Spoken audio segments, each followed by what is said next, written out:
Hello everyone, in this video, I'll show you how to fix Xbox Game Bar if it is not opening or not recording on Windows.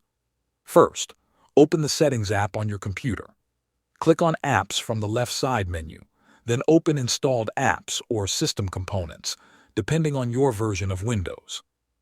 In the search box, type Game Bar. When you find it, click the three-dot menu next to it and select Advanced Options. Scroll down until you see the Reset section. Start by clicking Repair.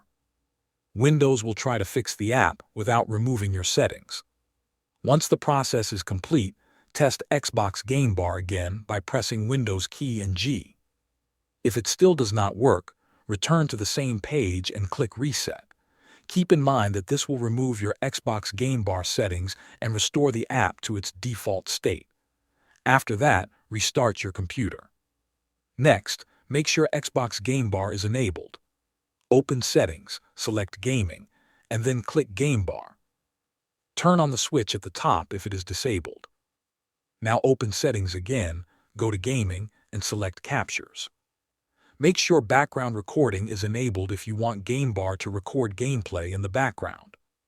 Also check that the maximum recording length is set to a value that works for your needs. Finally, check your microphone permissions. Open Settings, go to Privacy and Security, then Microphone. Make sure the option that allows apps to access your microphone is turned on. After completing these steps, open Xbox Game Bar again with Windows key and G and check if recording is working normally. Thanks for watching.